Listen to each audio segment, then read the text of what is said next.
This is question 12. College Board is asking us to solve a rational equation, and we can do this algebraically by multiplying both sides by the common denominator, or finding the common denominator, or we can do it by substituting in values. Substituting in values is much easier and faster.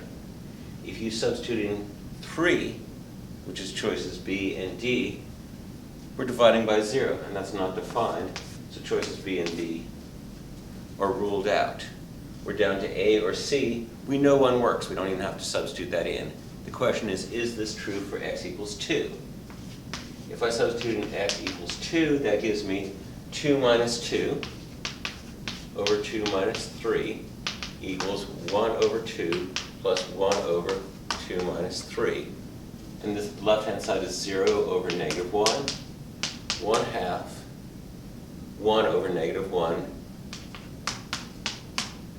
So that's 0 on the left equals 1/2 minus 1 is negative 1/2, and that is not true. X equals 2 does not work. That rules out choice C. So the correct answer would be A. In most cases solving rational equations, the fastest and easiest way is to substitute in your answer choices. Let's do it algebraically and see why that raises an issue. Algebraically, if I multiply both sides by x minus 3,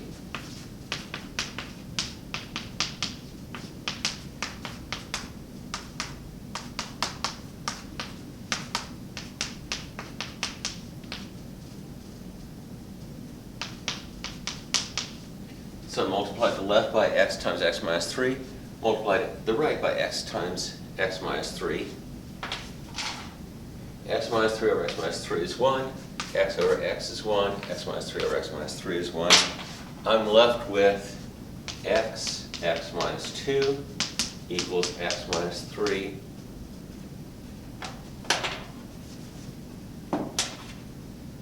plus x. So that's x squared minus 2x equals 2x minus 3. Subtract 2x from both sides.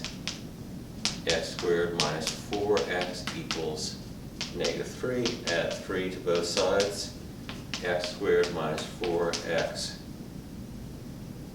plus 3 equals 0. Factor. We often factor expressions equal to 0 because if a product equals 0, then either the first factor is 0 or the second factor is 0. If I check with FOIL, x squared minus 3x minus x is minus 4x plus 3. That's correct. Setting x minus 1 equals 0 gives me x equals 1. Setting x minus 3 equals 0 gives me x equals 3, which sounds like choice D, except when you're solving radical equations and rational equations, you have to check for extraneous solutions by substituting these in, which is what I did at the start without doing the algebra. So if you do the algebra, you have this extra work, and then you still have to do the substituting in. So in most cases, I prefer to just skip the algebra and substitute in my answer choices for rational equations like this one. When you substitute in x equals 3, we find we're dividing by 0 here and here, which is not defined. So this is what we call an extraneous solution.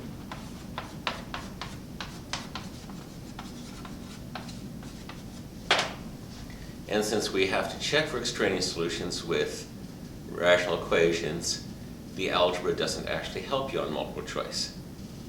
Come back soon for my next video. With math, there's always more.